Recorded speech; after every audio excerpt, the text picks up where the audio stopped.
everyone, welcome back to my channel, or welcome to my channel if you're new. My name is Kristen, and this week we are going to be talking about my April TBR. So I'm going to be 100% honest, I wasn't planning on doing a TBR for this month, mostly because the end of March came around so quickly for me that I wasn't really prepared for April, which means I did not plan out a TBR like I normally do. So going into April, I really didn't have any idea of what books I was going to be reading this month until we were already about 5 days into the month. So now that I do have a TBR collected and ready to go for this month, I figured I should share it with you because that is exactly what this YouTube channel is supposed to be about. For my fit check today, I am wearing my Taylor Swift Eras hoodie. And it is so soft and so comfy and I love it so much. So I'm embracing the cozy vibes in this video. So without further ado, let's go ahead and get into my April TBR. As per usual, I have 8 books listed out that I would love to get to this month. Some of them are rollovers from previous months that I didn't get to. Some of them are ones that I just saw while I was scrolling around on apps like Scribd. So we have a mix here of books that I have been recommended by other people, books that I have gotten from Book of the Month, as well as books that I have never heard of before, but because of the title, cover, and or summary of the book, I was intrigued enough to give them a go. So the first book on my list for this month is The Last House Guest by Megan Miranda. So I have read one Megan Miranda book before and it was decent. It wasn't the most amazing thriller I've ever read, but it was a decent thriller. I think I rated it pretty middle of the road, somewhere in the 3-star range. I can't remember exactly, but I remember thinking it was pretty middle of the road for the majority of the story. The twists at the end were pretty decent, so I feel like I remember rating the previous book I read by Megan Miranda around a 3.25. The other book I read by Megan Miranda was called All the Missing Girls, and the timeline in that book was quite confusing, and not in a good way. It was just confusing to try to keep the story straight in my head. The Last House Guest seems to have a bit more linear of a timeline. It doesn't look like it's going to start stepping backwards in time like All the Missing Girls did. I have hopes that The Last House Guest is going to be just a little bit better than All the Missing Girls for that reason alone. The Last House Guest centers around Avery, who after losing her parents in a tragic car accident and her grandmother passing away, is essentially alone in this seaside coastal town at the age of 18. While she is working this big end of summer party that is thrown by a prominent family in this town, she meets Sadie Lohman. Sadie is the daughter of the family that is throwing the party, and they become fast friends. They become like sisters, they get matching tattoos, know the lock codes to each other's phone, they share everything. And now, several years later, at the same end of summer party, Sadie goes missing and is found washed ashore, and people assume that she has committed suicide. A year after the tragedy, Avery is still grappling with the fact that her best friend is gone. Avery begins to find things that make her question the circumstances surrounding Sadie's death. And that is essentially where the novel takes off.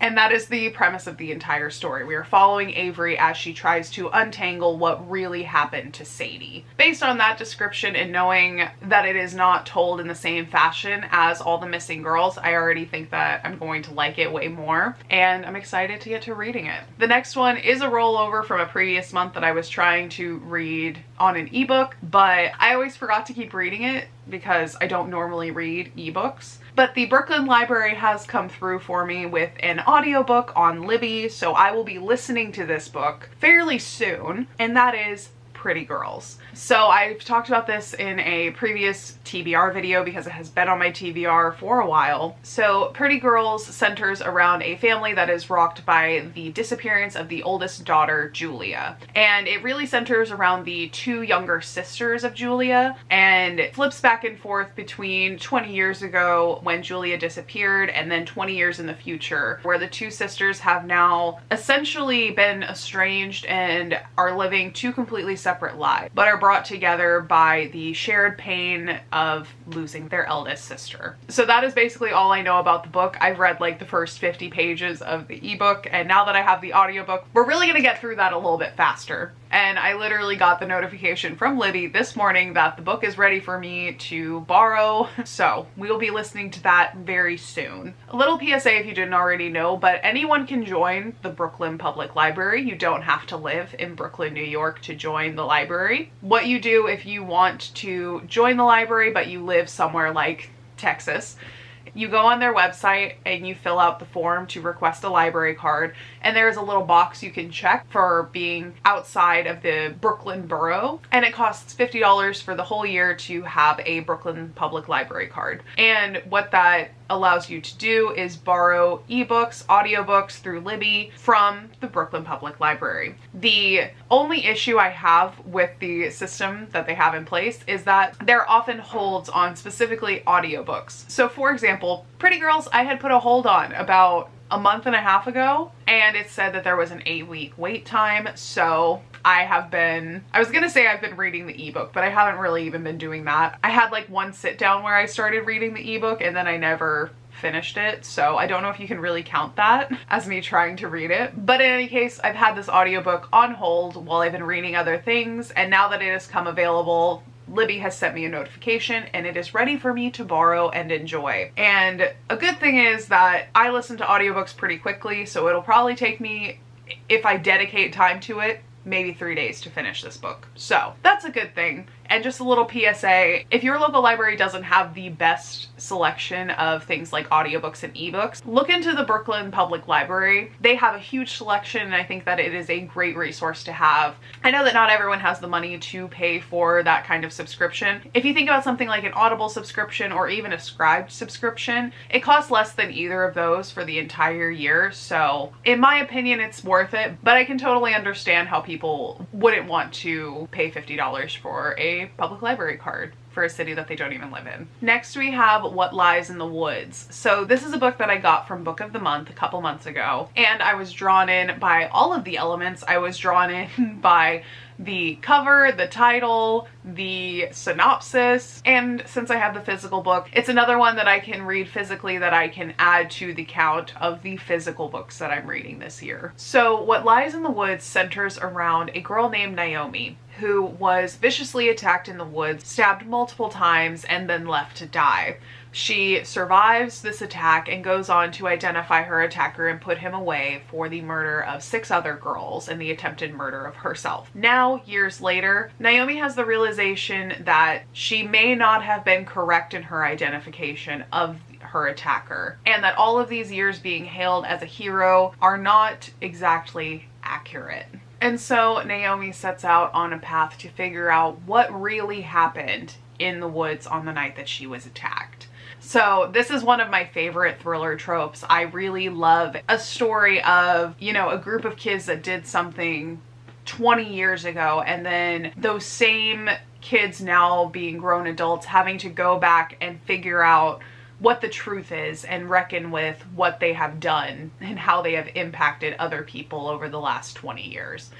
So I am looking forward to this book quite a bit. The cover is really cool. I always trust the Book of the Month books. Like, knock on wood, they haven't done me wrong yet. I haven't had one that I absolutely just straight up did not like from Book of the Month. So I am hoping that theme keeps going and that I really enjoy this one as well. Next up, we have The Writing Retreat. So this is another one that I have already started. I did start this book in very late March. I believe I started this book like maybe March 28th or something like that. But because I didn't finish it in March, it is now going on to my April TBR. So the writing retreat centers around Alex, who alongside her ex-best friend Ren have both applied to attend this writing retreat that is being put on by their favorite author. It is a month-long stay at her very private, hidden away house in the mountains of upstate New York. I believe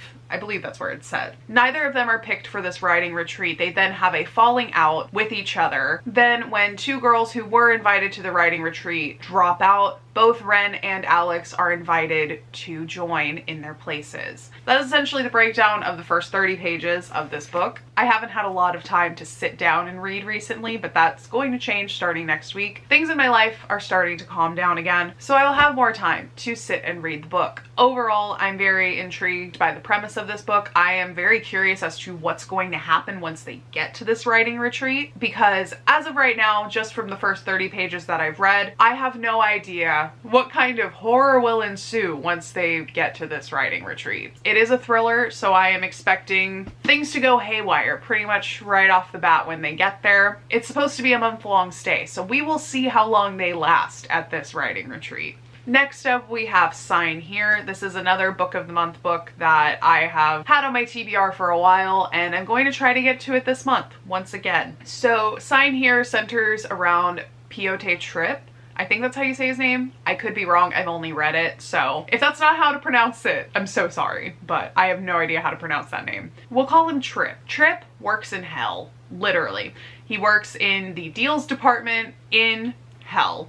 And, you know, it's got like the comic things that you would expect from an office in hell. Things like staplers not working, pens always being out of ink, tech not working, that kind of thing. And in order for Tripp to better his situation, I guess, I don't know exactly his motives for doing this, but his goal is to get the last member of the Harrison family to sell their soul to him. I don't know what he's going to accomplish by doing this. It doesn't say in the synopsis, and I haven't done a lot of research into it. So once I find out, I will fill you in a wrap-up video in the future once I actually read the book. But through his quest to get this last member of the Harrison family to sign their soul away to him, as he comes into contact with the Harrison family, he begins to see that this shiny exterior is really covering up old secrets and dangers surrounding this family. It sounds really intriguing.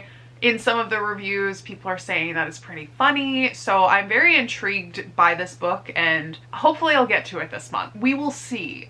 It is one of my physical books, so it does take me longer to read those than to listen to an audiobook, but I'm going to try my best to get through all 3 of the physical books that I have on my list this month. Next up, we have Within These Walls. So this is my first horror novel of the year. This is a supernatural horror, and it is based around a fictional serial killer in Washington. So in this book, Jeffrey Holcomb is the name of a notorious cult leader and murderer. He led a group of disciples from Kansas up the coast of California, ultimately to Washington, where he led them in a ritualistic suicide where he also murdered an innocent girl. This happened in the 80s, so he has been in prison for the last 30 years, and this book takes place in 2015, where Lou Graham, a washed-up true crime novelist, receives a letter from Holcomb himself offering him the chance to tell his story. He has notoriously refused to speak to any reporters or any writers since he was incarcerated, and he reaches out to Lou with the proposition that he will tell him everything he needs to write a true crime novel about him and the crimes if he comes to Washington and lives in the house where all of the deaths occurred. That's the premise of the book, and right away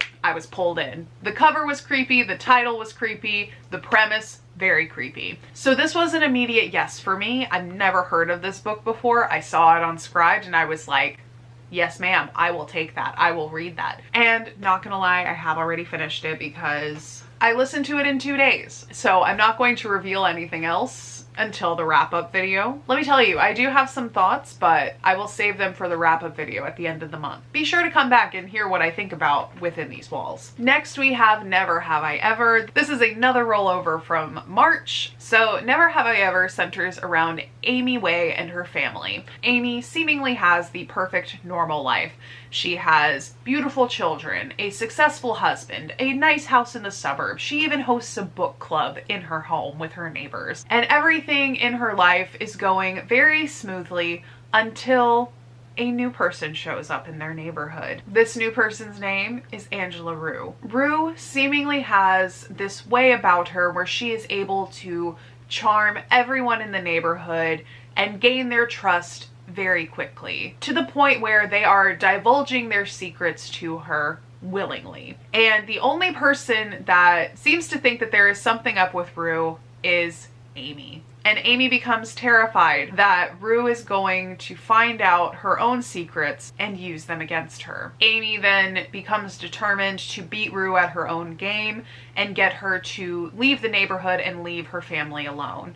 That is about all I know about this book, so it sounds pretty intriguing. You know, we love a family with secrets. We love a main character with a questionable past. Kind of an unreliable narrator situation. We don't know what Amy's done, and we don't know if we can trust her. So this will be a fun book to read. Last we have On Earth We're Briefly Gorgeous. This is another rollover from March. I was supposed to read this last month for the book club that I meet with, but it just so happened that the book club meeting fell on the same day as the Taylor Swift concert that I went to. So I ended up not going to the book club meeting because 1, I hadn't finished the book, and 2, I was in full concert mode, so I was not in the mood to be talking about books. On Earth We're Briefly Gorgeous is a series of letters written by a Vietnamese American boy to his mother. The letters tell a non-linear story about this Vietnamese family and their experiences with the Vietnam War and the struggles that they have had throughout the son's life and also before. He tells the story of his grandmother, his mother, and him, and all of the trials and tribulations that they have had. And I've heard that it is very emotional. It is a heavy read. Even though it's a fairly short book, it is emotionally heavy, and I'm looking forward to reading it. It has been on my TBR for a very long time. I tend to shy away from emotionally charged books like that. I've always been this way as a reader. I tend to shy away from the emotionally heavy books because they make me sad, and I don't want to be sad. It's a very childish way of thinking about it, but that is my main reason. I was never the type to read books that I knew were really sad. That's one of the reasons I've never read 13 Reasons Why. I was the prime demographic when that book was popular, and I refused to read it because I knew what it was about and I didn't want to be sad. And there were several other books growing up that I had the same attitude towards, and I'm trying to be better about that because that really limits the books that I read if I shy away from anything that is emotionally charged. So this book will be one of my first endeavors into trying to read something that is outside of my comfort zone. And that is all of the books that I have on my April TBR for this month. There are a couple more that I do want to try to get to this month, so there may be some swaps throughout the month. I have another book about witches that is more of a history monograph type book, and that book is for another book club, so I need to look at when that book club is meeting and then plan my reading accordingly. But so far, those are the 8 that I have on my list and that I will try my best to get through. I hope you guys enjoyed this little April TBR. Thank you so much for joining me today and listening to me ramble about these books that I have been putting off reading or that I just found and became immediately enamored with. I will let you guys know at the end of the month exactly what I think about all of the books that I get through this month. If you liked this video, leave a like down below, subscribe while you're down there so that you can be notified when I put out new videos, like the reading wrap-up that I will be putting up at the end of this month, talking about what I thought about these books. I hope you guys have a wonderful day wherever you are in the world. If you want to follow me on any of my social media, Instagram, Goodreads, StoryGraph, any of that stuff, all the links will be down below. And I hope you guys have a wonderful day wherever you are in the world, and I will see you guys in the next video. Bye!